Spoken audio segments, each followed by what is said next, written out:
When the millionaire shouted at his secretary, her response left the office in stunned silence. I will never forget the tension that day. It was thick, swirling in the air like smoke. I stood there, heart racing, my palms clammy against the smooth surface of the conference table. The walls felt like they were closing in. I watched as Mr. Harrison, a titan in the finance world, his face a mask of fury, unleashed his wrath. His voice boomed, echoing off the glass panels. "You've messed this up for the last time, Julia." It was explosive, shocking. I could feel the tremor in my bones, a collective gasp from the team, each of us frozen in a mix of fear and disbelief. Julia, the one who always kept calm, who had navigated countless storms with a serene smile, stood opposite him. Her eyes gleamed with unshed tears, but there was something else there too: determination. In that harrowing silence, she took a breath, steadying herself. "No, you don't get to speak to me that way," she said, her voice stronger than I'd ever heard it. The room fell into a hush, every heart beating louder as if we all held our breath. This wasn't just a typical office squabble. This was personal. Julia had been more than a secretary. She was the anchor for all of us. Her warm coffee breaks, her laughter breaking the monotony, they were the highlights in our gray days at Westwood Corporation. And Mr. Harrison? He had a reputation for being ruthless, a shark in a suit, but this was something else. With a sudden flicker of defiance, Julia grabbed the folder on the table, the one that held secrets, and ripped it open. Papers spilled out like confetti, a chaotic flurry of red ink, broken promises, and buried truths. The moment hung suspended, my breath caught in my throat.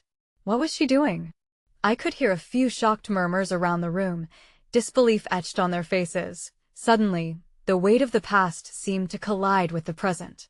Julia looked at him, eyes burning, and I saw a flicker of vulnerability. "Do you even care what's at stake?" she uttered, her voice cracking. I could feel the shiver that went through everyone in that room. Shock. Sympathy. In that brief instance, her tears glistened like diamonds in the harsh fluorescent lights, and the air crackled with an unshakable tension. Mr. Harrison's face morphed. The anger solidified, turned to something darker. I could see his jaw tighten, fists clenching at his sides. Was this about more than just work? My mind raced. The room didn't feel safe anymore. It felt like a brewing storm. And then, just as quickly as it began, he stepped forward, the heavy silence thick and suffocating. "You think you know everything? You have no idea what I'm capable of." His words hung ominously. The threat was veiled but palpable. What did he mean? The air grew colder, the chill wrapping around me like a shroud. I glanced at Julia, her confidence wavered.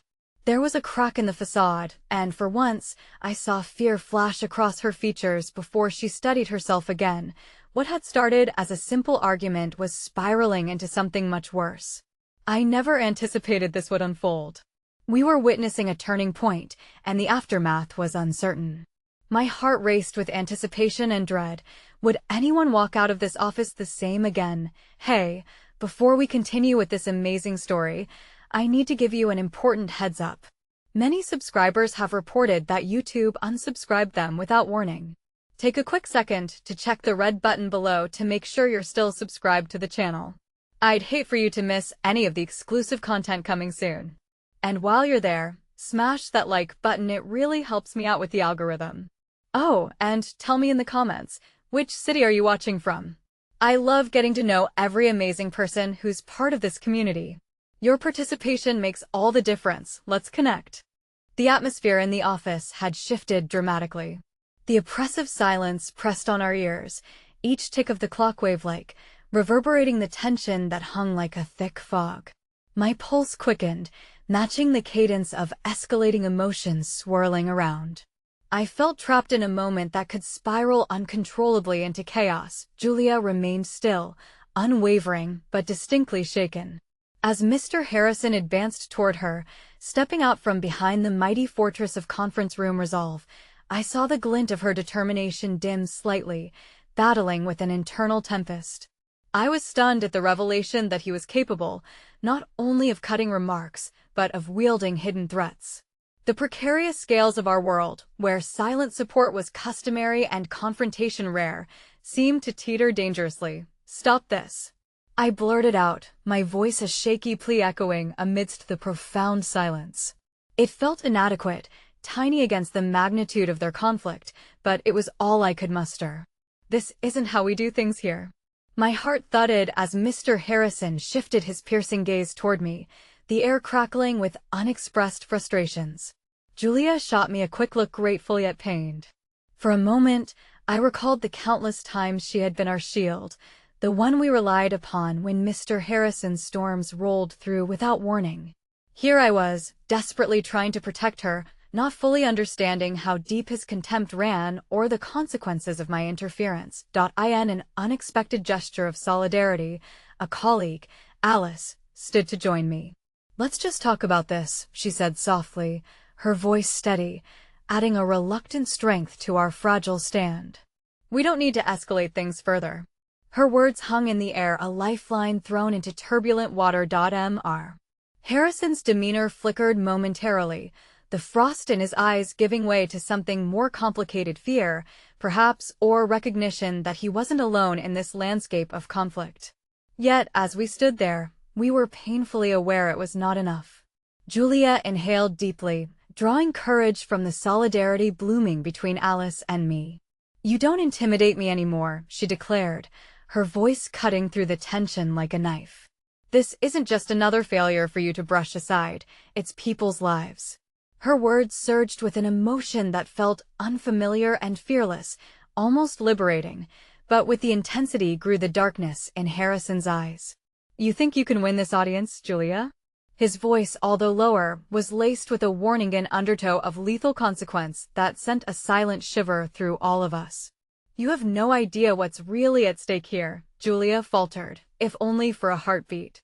The fear was palpable, and I wished desperately to reach out across the distance separating us to shield her from whatever shadow loomed ominously behind his words.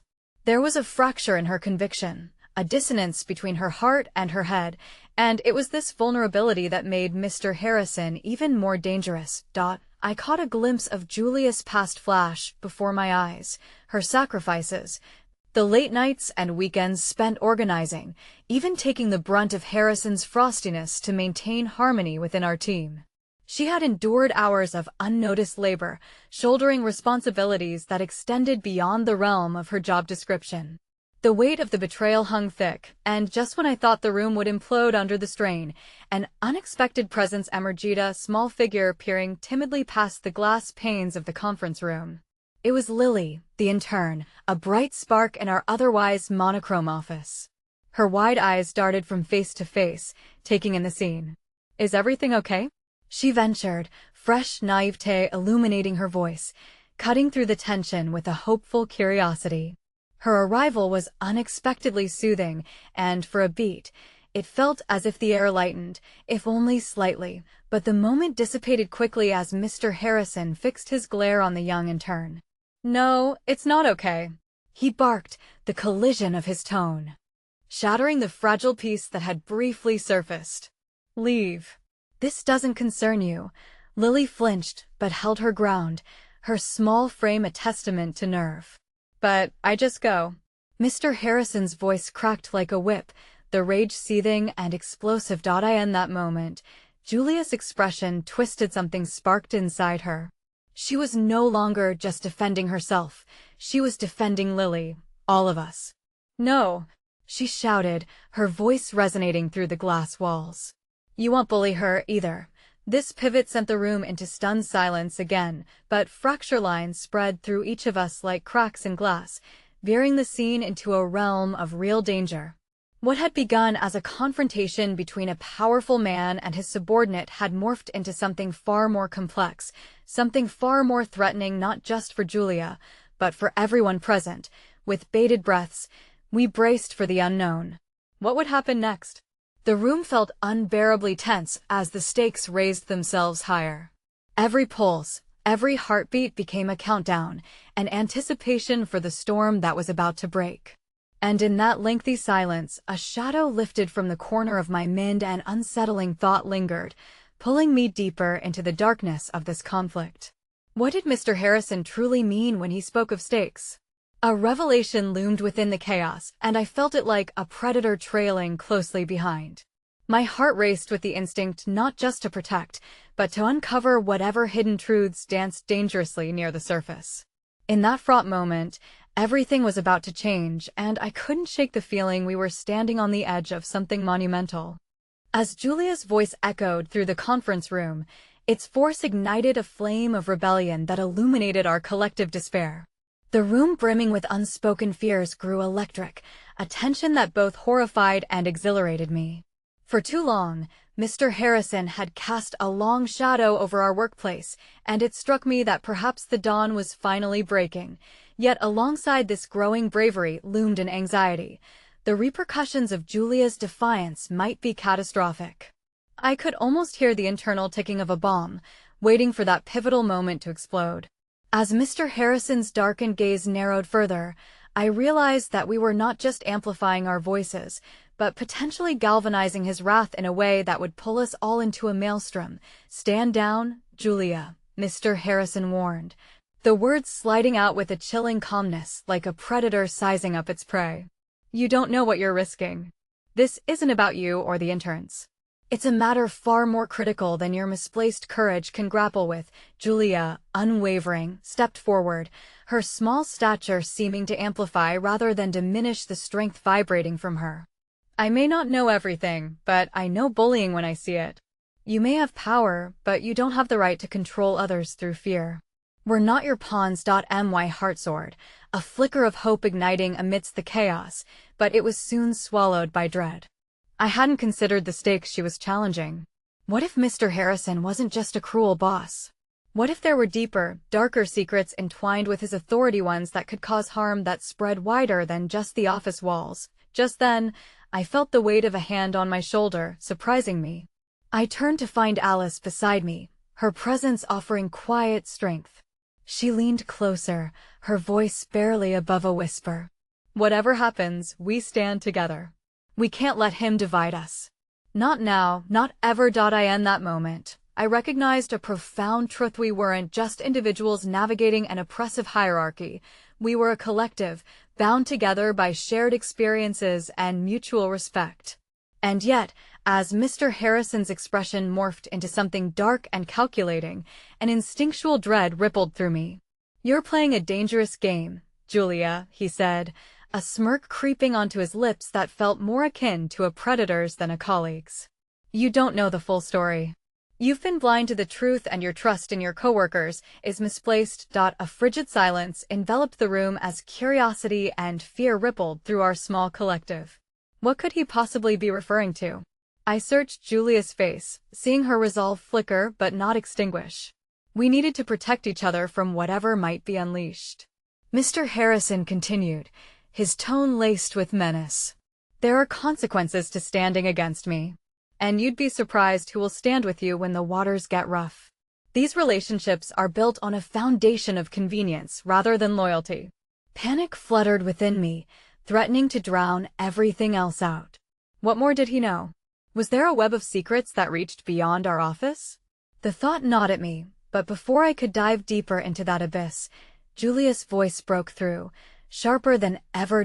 "I will not back down," she proclaimed, her voice reverberating with strength.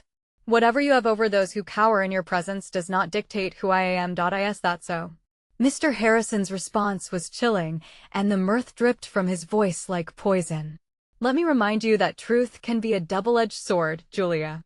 Be careful how you wield it." With that, he turned sharply, but before he exited, he glanced back, his dark eyes drilling into us. "You'll regret this day. Mark my words." And with that ominous threat hanging in the air, he strode out, the tails of his jacket catching the light like a shadow escaping into darkness. A collective exhale coursed through the room, the heaviness dissipating slightly, but never far enough away. The aftermath hung like fog, a quiet reckoning as we processed the confrontation. Lily lingered near the door, her face pale but set with determination, a reflection of our nascent unity. "Are we really going to let him intimidate us?" she asked, her voice wobbling but firm. A question echoing the unspoken thoughts among us.no, Julia assured, gathering us closer. We're stronger together. But we need to understand what we're facing. If there are buried truths, we must be cautious. Whatever skeletons are in Mr. Harrison's closet, they could bury us too. The room buzzed with quiet consensus, but as I looked into Julia's eyes, I saw a flicker of uncertainty mingling with the fire of her resolve. Somehow, amid the camaraderie, I couldn't shake the feeling that our fight was far from over. If anything, it felt as though we had set off a chain reaction, one that was poised to reveal shocking secrets beneath the surface. And then, as we began to discuss our next steps, a notification pinged from Julia's phone.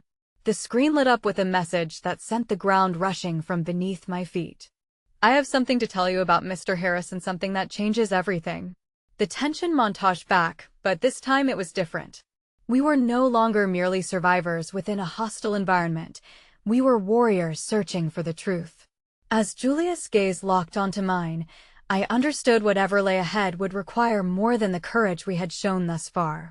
It would force us to confront not only Mr. Harrison, but the very fabric of the lives we had built and the terrifying possibilities of what we might uncover. And as we held our collective breaths, peering into the future, I felt the dangerous weight of our choices settle like heavy stones in my chest. The tension in the room thickened, a palpable mixture of anticipation and fear. Julia's hands trembled slightly as she activated her phone, her expression a collision of anxiety and determination. We all leaned closer, each of us feeling the weight of the moment. The words pulsed like a heartbeat as she read the message: a lifeline or Pandora's box. I couldn't tell. I can't believe it, Julia muttered, her voice barely above a whisper, but the tremor in her tone sent shivers through us all. He has a past, a very shady past. What do you mean? Alice asked, her brow furrowing in concern. Is it about the company or no? It's personal, Julia interrupted, her eyes darting between us, gauging not just our reactions, but what this revelation might mean for each of us. It's about who he used to be before he became this machine. She looked back at her phone, the glow illuminating her face in a way that made the panic reflected in her eyes even more pronounced. It reminds me of a name, Ethan Grant.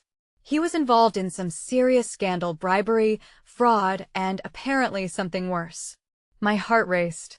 It was hard to wrap my mind around a figure like Mr. Harrison being tied to anything criminal. He was untouchable, or so we believed.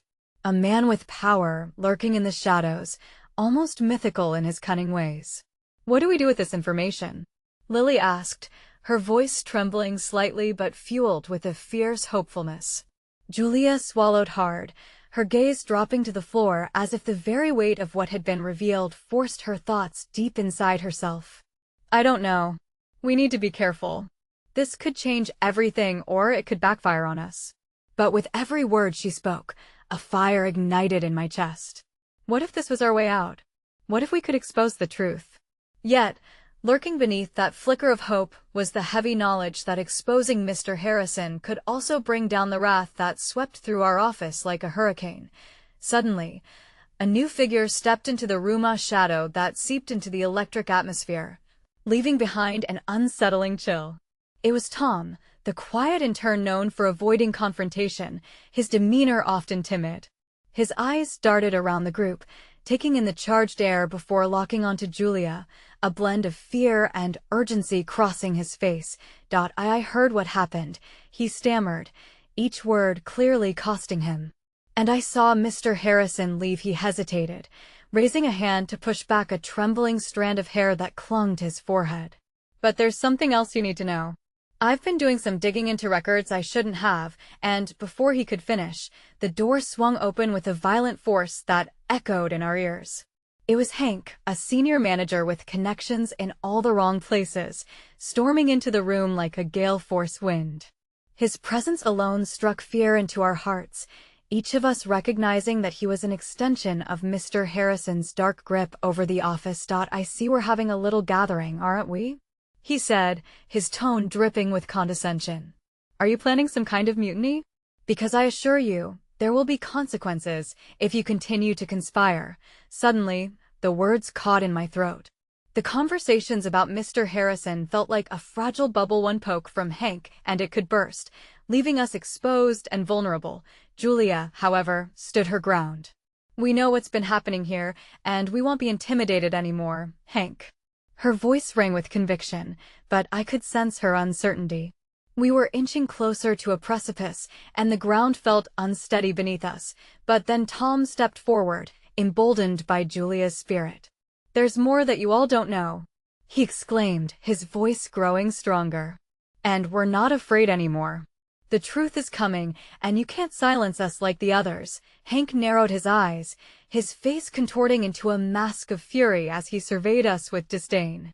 "You're all playing a dangerous game," he warned, fists clenching at his sides like dark thunderclouds gathering.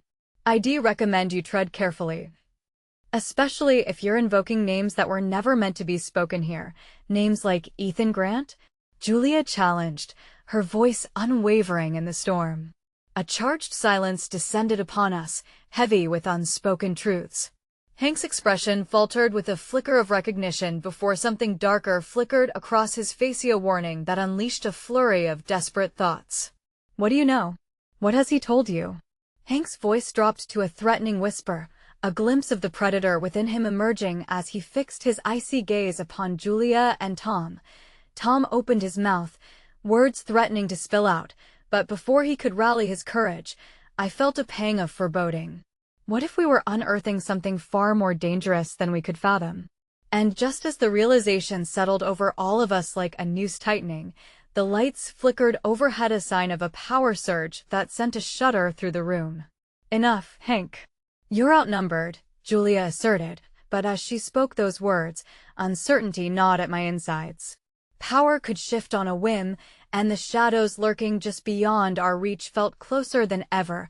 With unease settling in among us, Hank turned to storm out of the room, his parting words echoing ominously. "You have no idea what you're playing with. Don't be surprised if what you dig up leaves you wondering if you'll ever escape." As he left, a chilling reminder of our precarious position anchored us in her place. The weight of uncharted truths loomed over us, and with the doors of secrets swinging wide open, we stood on the cusp of revelation. Yet, deep down, I couldn't shake the feeling that every step we took toward the truth might lead us farther into darkness. And just when we thought the fog began to clear, the cracks beneath our unity whispered promises of deeper betrayals lurking in the shadows. Julia's breath hitched in the aftermath of Hank's departure. The tension that clung to the air now morphed into an unbearable heaviness, like static before a storm. I could feel the tremor of uncertainty ripple through our group, the weight of our newfound information hanging over us like a guillotine. Tom's eyes darted nervously toward the door, as if expecting Hank to burst back in, fury blazing from his eyes. "What if he tells Mr. Harrison? What if they come for us?" he stammered, panic seeping into his voice. "We can't let fear bind us," Julia retorted, attempting to reclaim her composure. "We need to strategize, make a plan. If this is something serious, we might be able to leverage it. But we must be careful."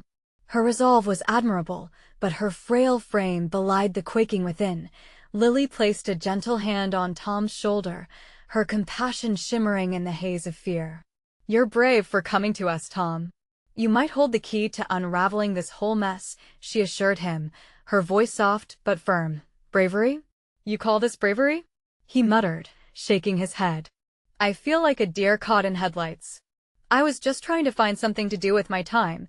Not though his words fell away, I sensed the flicker of elation beneath his self-deprecating tone. Here, in this moment, we were a fragile collection of hope and determination, each tethered to the other by threads of vulnerability that could either bind us together or tear us apart. "Let's meet tomorrow after hours," Julia suggested. Her eyes sparkled with a glimmer of newfound collaboration. "In the conference room. We can lay everything out, see how deep this rabbit hole goes." Her voice anchored us, breathed life into the tension that had been so stifling moments before. After a tense silence, we all nodded, the agreements quiet but resolute. Yet, as I cast a glance around the room, uncertainty brewed in my gut. Right now, we might have each other, but would it be enough when everything shattered? An unexpected kindness from Tom broke through my fearful thoughts. Hey, I know this is a lot to process, he said suddenly, his voice quieter now as he addressed us. If anyone needs a ride home, I can help. My car's running fine. His glow of empathy momentarily transformed the cloud of dread that had enveloped us. I might take you up on that, Lily smiled faintly, sensing the warmth behind his offer. As we walked out, the evening air welcomed us like a gentle giant, the cool breeze invigorating our spirits despite the gathering clouds threatening rain. I felt the weight of the world straining my shoulders, yet with every step into the parking lot, a flicker of hope ignited within me. Perhaps together we were able to withstand the storm brewing around us. Tom drove Lily home first, and as I settled into the back seat, I couldn't help but overhear the quiet conversation blossoming between them, sharing small bits of their lives and dreams, each laughter like a resilient flower pushing through cracks in a desolate pavement. Once Lily exited, Tom's demeanor shifted slightly, the pride of having taken a bold step evident in the way he leaned back as he drove. You all seem like a good team, he murmured, his eyes flicking to the rearview mirror. I just wish I could do more. Just being here is enough, I assured, my voice more firm than I felt. You've shown courage already. His cheeks flushed slightly under the dim interior light, a smile gracing his lips. Yeah, well, it's going to take more than just courage to take Harrison down. He inhaled deeply, turning his focus back to the road. But if we're going to go through with this, we all need to be ready for the fallout. His words echoed hauntingly in my ears. The fallout. A small shiver danced on my spine at the reminder of the potential consequences. I want to believe we can pull this off, I trailed off, grappling with the fear that gnawed at my thoughts. But something feels off, Tom. What if we unleash something that we can't control? His silence spoke volumes as he navigated through the winding streets, the tension thickening again. The warmth of hope seemed to dissipate, leaving behind the frigid reality that we were skirting the edge of a dangerous precipice. As we rounded a corner, the headlights of Tom's car illuminated a figure standing stark against the pavement, that unmistakable silhouette of someone we knew well, Hank. He was leaning against a lamppost, his posture relaxed yet guarded, an expression unreadable in the glow of the streetlight. Stop, I whispered, my heart racing. He's watching us. Tom strained to peer through the windshield, the dread palpable between us. What is he doing here? My stomach fluttered, dread pooling in the pit of my being. I don't know, but we have to go. But just as Tom stepped on the gas, a shift in the air caught my attention, a sudden flicker of movement, and another figure emerged from the shadows beside Hank, this one cloaked in darkness. A reckless wave of panic surged through me as I urged Tom to turn away.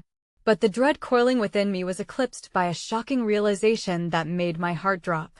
The figure beside Hank was someone I recognized, a face I'd seen at the office several times, someone I'd trusted, Ethan Grant. What is he doing with Hank?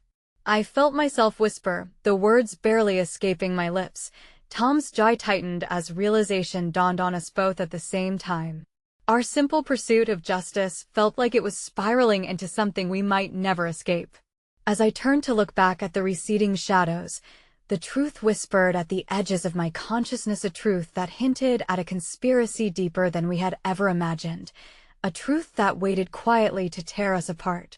And with that realization, the storm that loomed above us felt poised to break.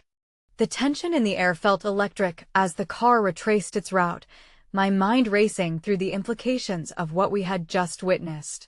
Ethan Grant, a friendly presence in the office, the kind of person who would share a coffee and laugh at our shared misfortunes with corporate life, now stood wrapped in the shadow of betrayal. Why would he be with Hank? I murmured, trying to wrap my thoughts around the enormity of the situation. Tom's knuckles whitened on the steering wheel. I don't know. But we need to find out. This changes everything. The urgency in his voice resonated deeply within me.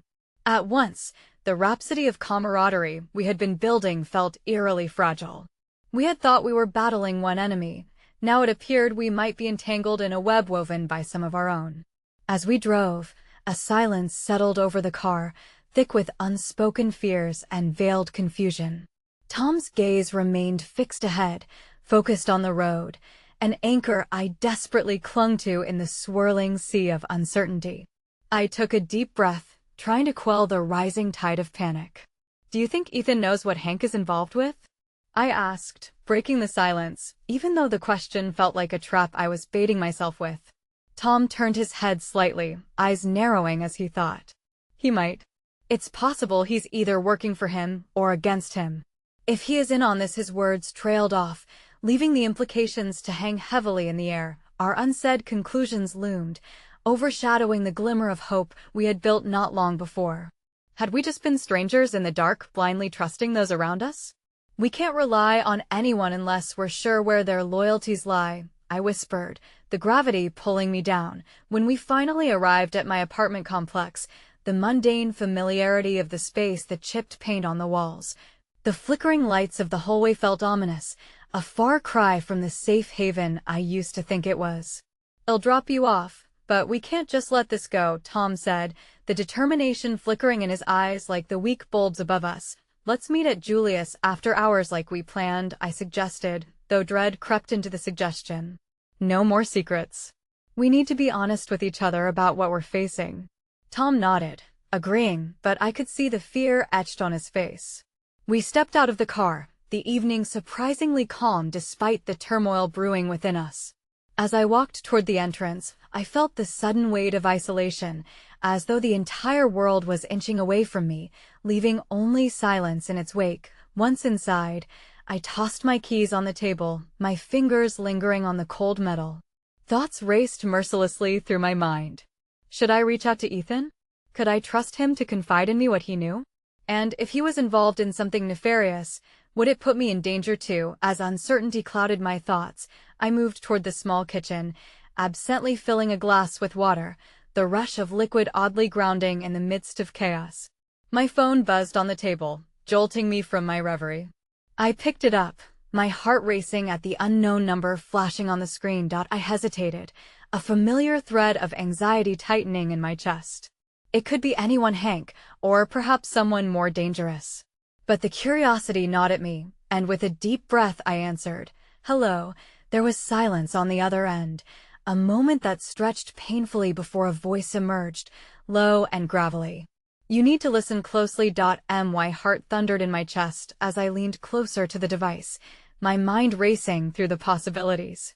"Who is this?" "Someone who knows what's happening," the voice replied tersely. "Ethan's more than you think. And if you don't want to be caught in a crossfire, you need to stay away from him. Trust no one, especially not him." The line went dead, leaving me alone in the kitchen, the water glass slipping from my fingers and shattering against the floor. The shards scattered like my fraying composure.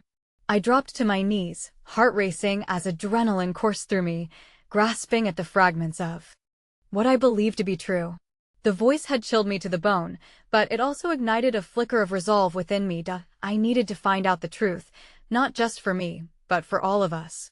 And in this quest, I would have to tread carefully, balancing on the knife edge of suspicion and trust. As I began to sweep up the glass, the phone buzzed again with a message, this time from a familiar number. "Julia. We need to talk. It's urgent. Meet at the conference room at 10. A cold wave of dread overcame me, but a flicker of hope ignited within my heart.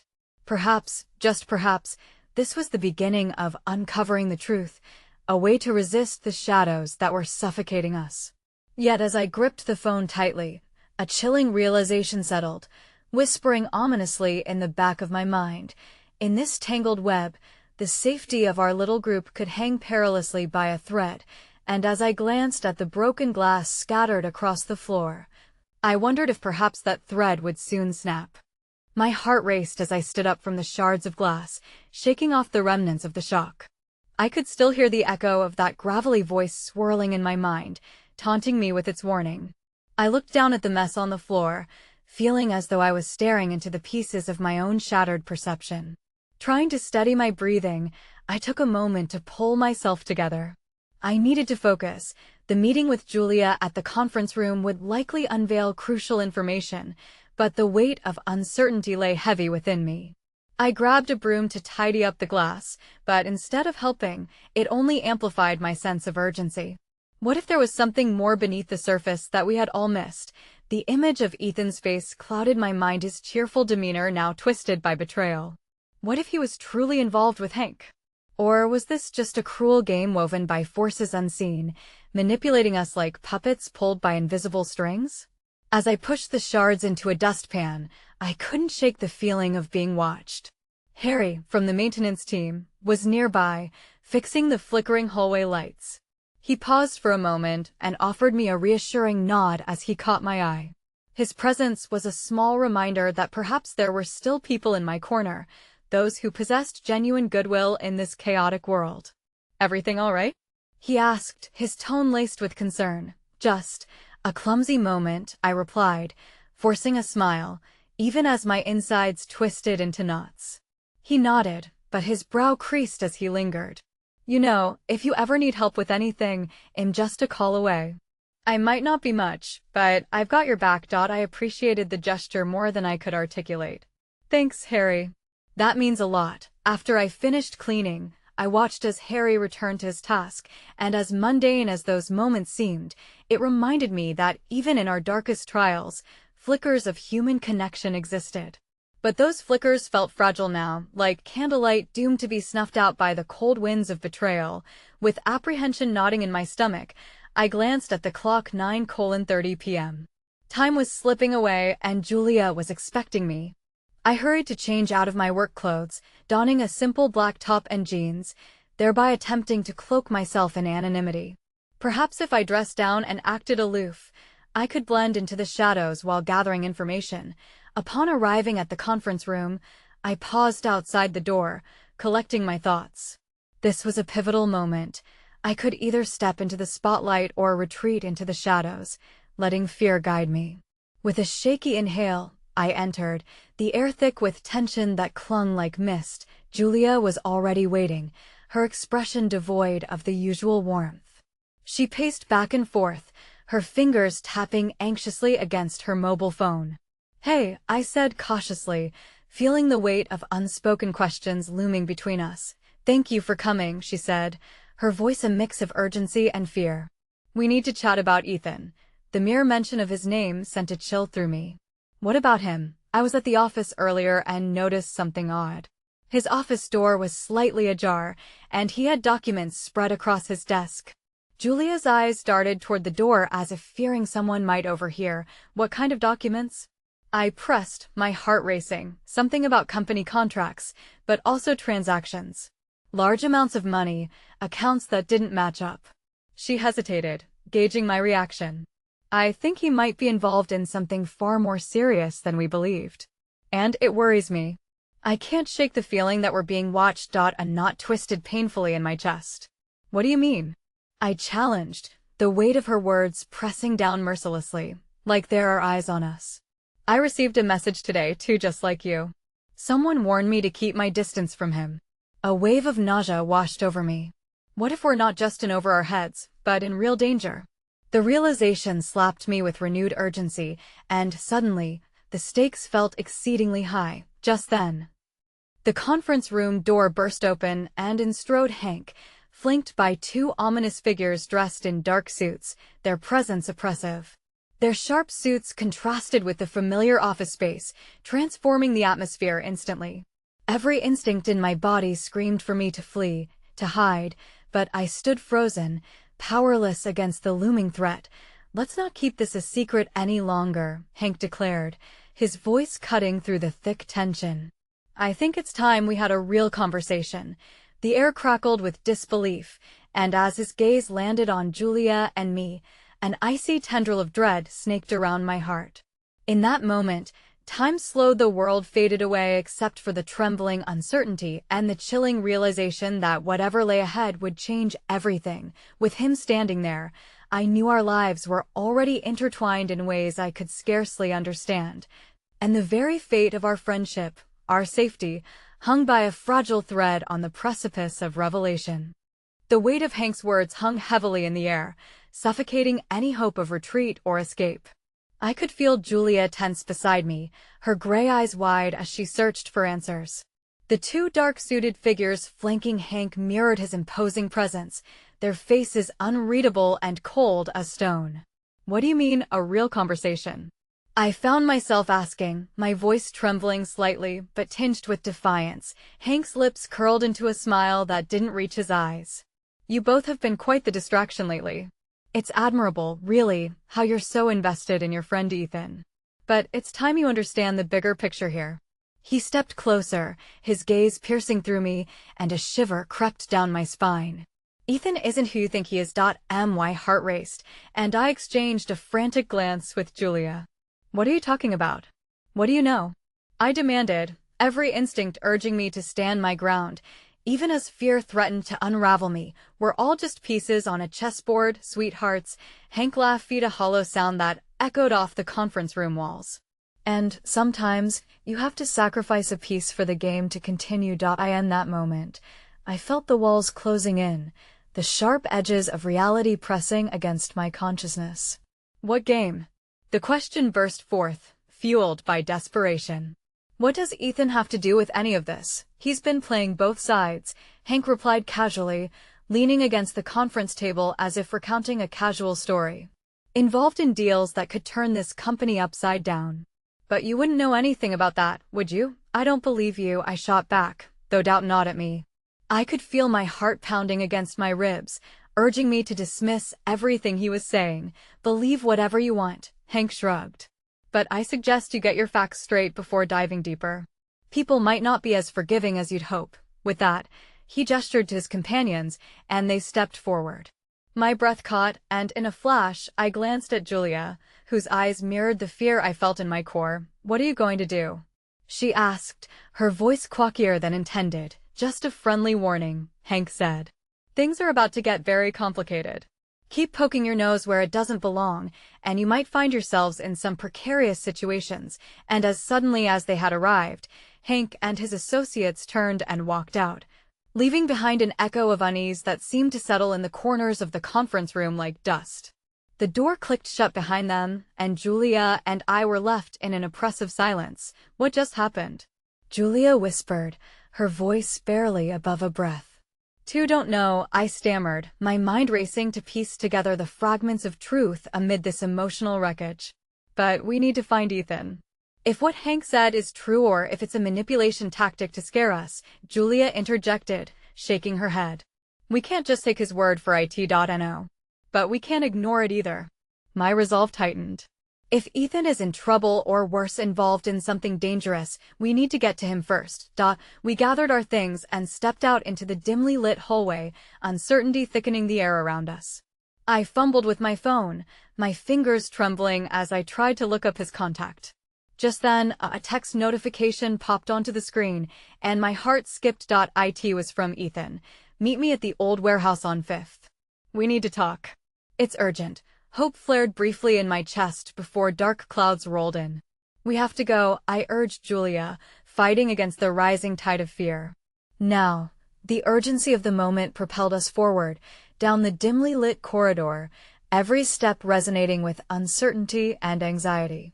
As we pushed out of the building and into the cool night air, I could hear my heart thumping, my pulse racing with every stride. The streets were empty, shadows playing tricks on my mind as I considered the possibility of betrayal lurking just beyond our vision. But perhaps the most profound fear settled deep in my soul. What if Ethan was not the same as the man I once knew? What if he had truly become irrevocably entangled in whatever dark game was being played? The old warehouse loomed ahead, an ominous silhouette against the star-specked sky. As we approached, I felt the weight of the world pressing down on me. I had a sinking feeling that the answers we sought would not bring relief, but rather plunge us deeper into the chaos we were desperately trying to navigate, and as we stepped through the gates, a chilling thought gripped me. Whatever lay ahead could either redeem our fractured path or finally shatter the bonds we had left. But the real question haunted me: would we find Ethan waiting to explain, or would the truth tear us apart forever? The warehouse creaked ominously as we entered, shadows dancing around us in the dim light that filtered through the cracked windows. Each step echoed through the hollow expanse, amplifying the tension that clung to the air like a thick fog. I instinctively reached for Julia's hand. We were in this together, yet I felt the distance growing between us with each pulse of doubt. Ethan? I called, trying to project confidence despite the fear tightening its grip around my throat. The sound reverberated off the cold, metal walls, returning to me like a hollow promise. "It's me, we're here." A flicker of movement caught my eye in the distance, and my heart leapt until I realized it was just a rat scurrying across the floor, perhaps a sign of the decay that had set into this forgotten place. The silence was suffocating, wrapping around us tightly as we ventured further inside. "Maybe we should have brought someone with us," Julia whispered, her eyes starting nervously to the corners of the room. My resolve to be brave faltered slightly. "We can't. Not after what Hank said. We need to protect Ethan. He won't trust anyone else." The air grew thicker as we approached the center of the warehouse, where the remnants of old machinery lay in disarray, and an eerie stillness fell over us. My thoughts spiraled. What if Ethan was in over his head? What if we were walking into a trap? And just as I was wrestling with the torrent of what-ifs, a figure emerged from the shadows, and my breath caught in my throat. It was Ethan, his silhouette stark against the backdrop, but he looked different, disheveled, with darkness smudged under his eyes and an expression that mirrored uncertainty. "Why did you come?" he asked, his voice barely audible, as if the very act of speaking might summon the demons lurking nearby.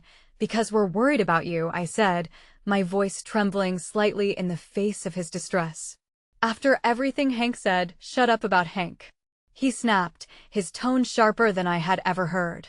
The starkness in his voice cut through the air like a knife, causing Julia to flinch beside me. "You don't know what you're getting into. Then tell us," Julia exclaimed, stepping forward, fire in her eyes. "We're here, Ethan. We deserve to know what's going on." He hesitated, his jaw tightening as he wrestled with his thoughts. The air grew heavy with secrets. Finally, he exhaled in frustration. "You think you can just swoop in here and fix everything? I'm deep in this, and I can't pull you both in without risking your lives. Why do you think we came?"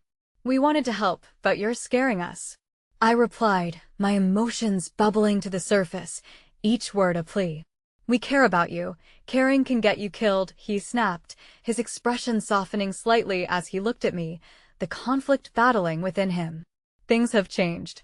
I've made choices that have consequences." "Then explain those choices," I implored, hoping to draw him closer rather than push him away. "We can face this together, duh." He shifted uneasily, his gaze darting behind me for a moment. "I can't.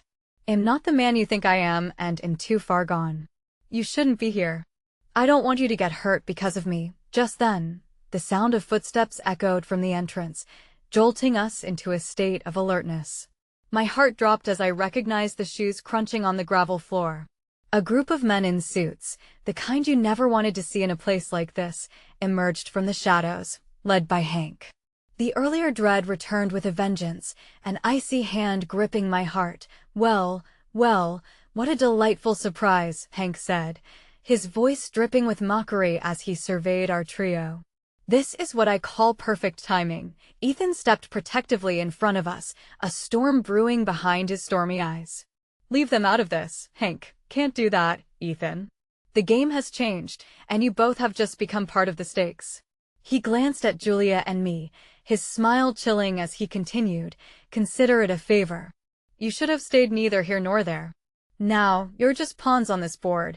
Panic surged as my gaze met Julia's raw fear mirrored in her wide eyes. My mind raced to comprehend what was happening. Hank was right. We were out of our depth. "Run!" Ethan suddenly shouted, turning to us as his posture shifted, a tremor of desperation underlying his tone.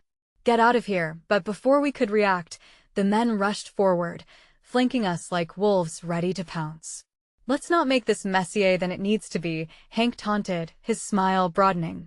The air crackled with a mix of impending violence and horror. In a moment, everything shifted, and an overwhelming dread seeped into my bones. All the resolve I had to protect Ethan felt like sand slipping through my fingers. Before I could digest it, a gunshot rang out, echoing through the desolate space, and I screamed, the world spiraling into chaos around me. "No!" Ethan yelled, and in those heart-stopping seconds, time ceased, leaving only the terrifying question echoing in my mind. Was Ethan truly the man I thought I knew, or was he a half-lie wrapped in a darker truth? As the dust of our fractured world settled, the only sensation was an unspeakable loss that loomed overhead like a dark cloud. Was this the moment that defined us? I awoke to a haunting stillness that enveloped me, a silence deeper than any lullaby of the night could deliver. It felt gray like the ash left over after a devastating fire. I blinked, trying to take in the surroundings. The sterile white hospital room, the soft beeping of machinery, the scent of antiseptic brimming the air. Each breath came tethered with weight as fragments of memory re-emerged unbidden. Shouting, chaos, a gunshot that ricocheted through my mind like shrapnel through flesh. Ethan, Julia. Were they safe? A tremor quaked through my body as reality slammed into me. I forced myself to sit upright despite the sharp pain that flared in my ribs. My fingers trembled as I lifted the 4 drips thin line to watch the fluid slowly drip, fate tethering me to existence. Hey, a soft voice broke through the murky haze of my mind. I turned to see Julia, a bandage wrapped around her head, her eyes weary yet alight with undeniable resolve. She looked brighter than the light filtering through the window, and the moment our eyes met, the forgotten terror washed over me anew. Julia, you're okay. I gasped, relief pouring from my soul. The horror we had faced seemed a lifetime away, yet the taste of fear lingered like ash in my throat. What happened? We won, she replied, a spark igniting in her voice. In a way, anyway. Her gaze dropped, the weight of something unspoken hanging heavy between us. And then he what? I interrupted, the urgency tolling like a distant bell. He's in the wind, she whispered, biting her lip to suppress the trembling that accompanied her words. He handled the chaos that night, filled with shadows surrounding him. He told me to leave. He wanted to protect us. Panic squeezed my heart. But this isn't over. We can't let Hank or those thugs get away with what they did. Listen, Julia said firmly, reaching out to clasp my hand, grounding me. After everything that happened, the authorities got involved. With Ethan's testimony, this was bigger than a corporate scam. Hank and those men were tied to a network that exploited interns and ripped jobs from entire families.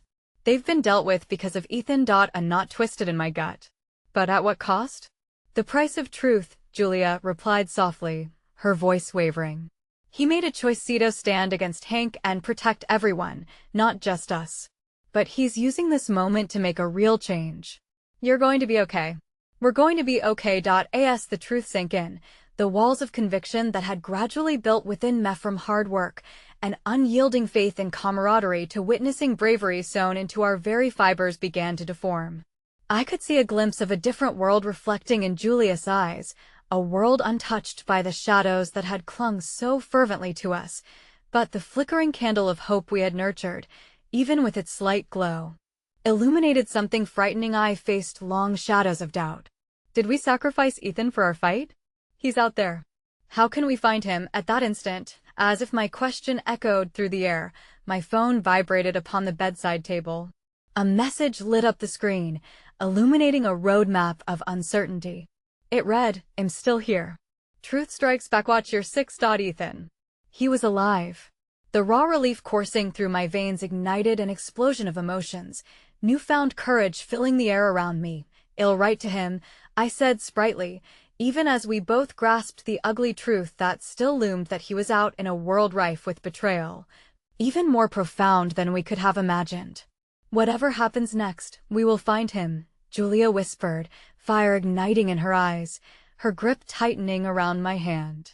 We will find a way to bring him back. In that moment, a shift occurred, an unyielding bond between us solidifying our desire for justice, now laced with a profound sense of loyalty. We weren't just survivors anymore. We were warriors, a unit rising from the embers of destruction, fueled by the very souls we had encountered along the way.